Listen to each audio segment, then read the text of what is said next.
All right, everybody. Welcome to section 6.2. We started this on Friday, so hopefully you guys remember a little bit about that.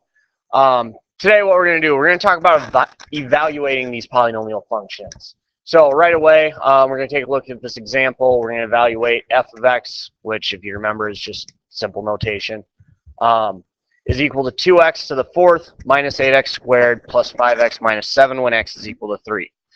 I'm going to show you two ways to do that today. The first is what we call direct substitution.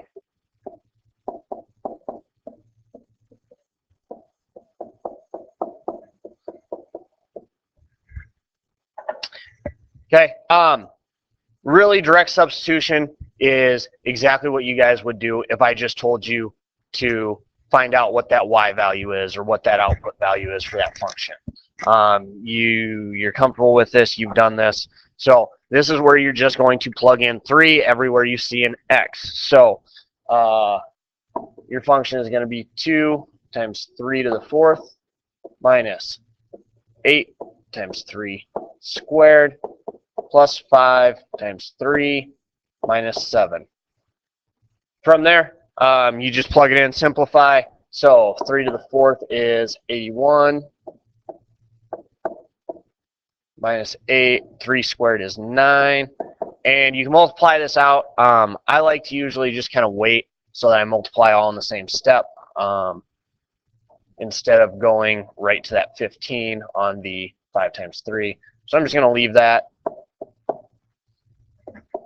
and multiply everything out. So I'm going to get 162 minus 72 plus 15 minus 7. And work right to left or plug this all into your calculator, and you get that that is 98. Hopefully nothing too earth-shattering there. We've been doing this for a while. Now the only difference is we're just getting higher exponents in here. But all definitely what you guys have done before, plugging in and just taking it order of operations to simplify that. So that is direct substitution. Make sure you read what method I'm going to ask you for, whether it's direct substitution or the next one that I'm going to show you. What you really want to do with direct substitution, plug in and go from there. If I don't tell you what method to use, you're free to choose. Most people tend to like this next method a little better though. So this is what's called synthetic substitution. And my advice to you guys is actually watch me work through this and don't take notes because it actually does go fairly quick. But then go back and watch this again so that you can get your notes on it. So the first thing you need to do with synthetic substitution is you need to find your highest power. So right here, I've got x to the fourth is my highest power. I need every power of x going down from x to the fourth. So really what I'm doing is taking a look at f of x is equal to 2x to the fourth. Now, I'm missing x to the third. So I go plus 0, x to the third, minus 8x squared, plus 5x, minus 7.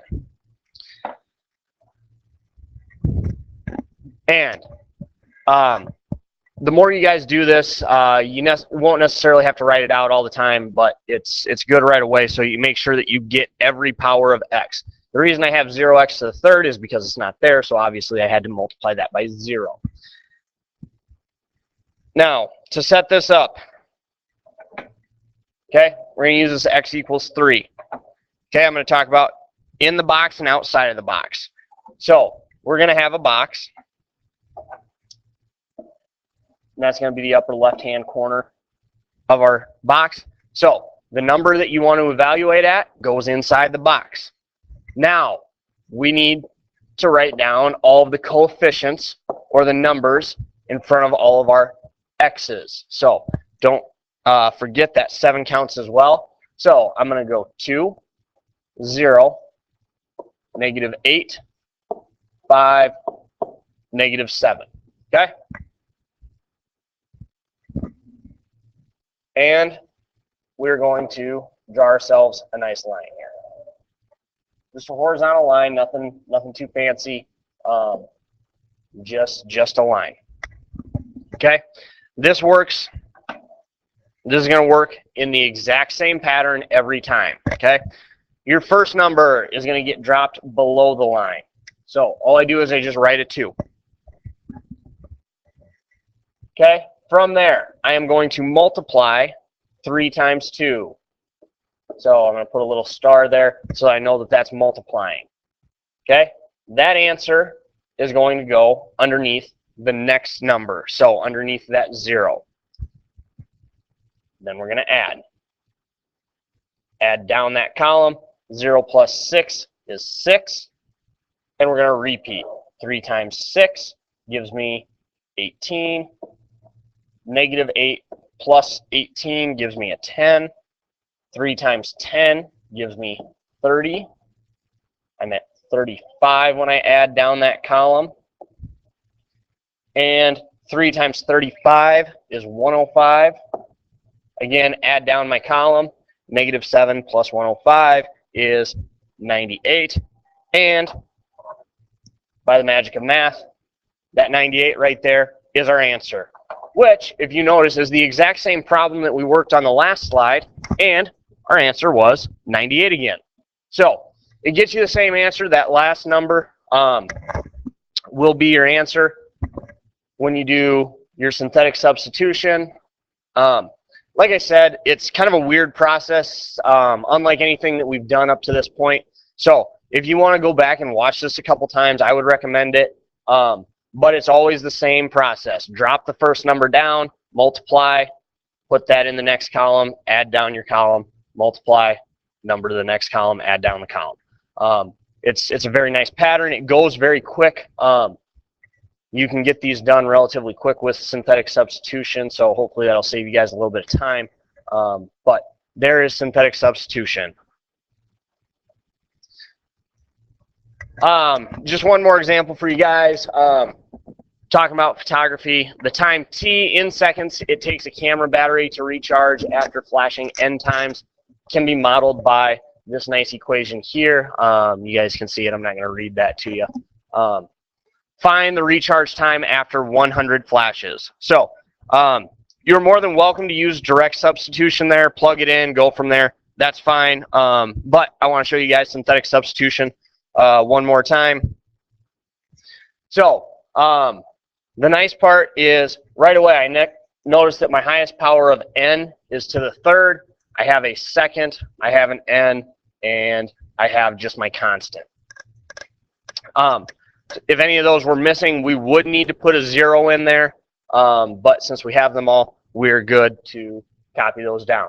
We're looking for the recharge time after 100 flashes, so that's going to go inside the box. 100 goes inside the box, and we just write down all of those coefficients. So 0.000015. We're going to go negative 0.0034, 0.25, and 5.3. And draw our nice horizontal line.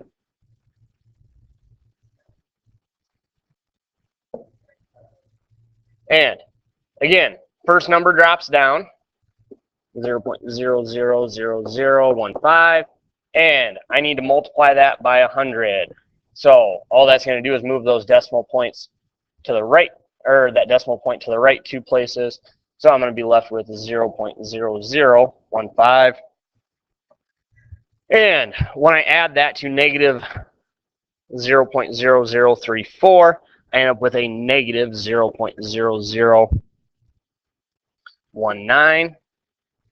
Multiply that by 100, so I end up with negative 0.19.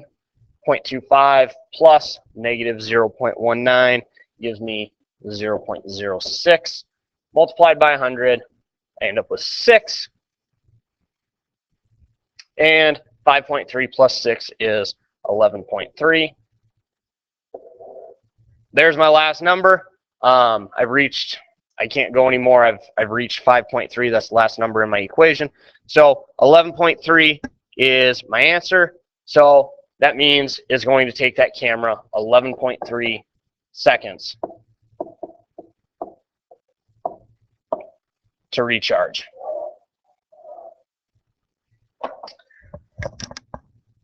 All right.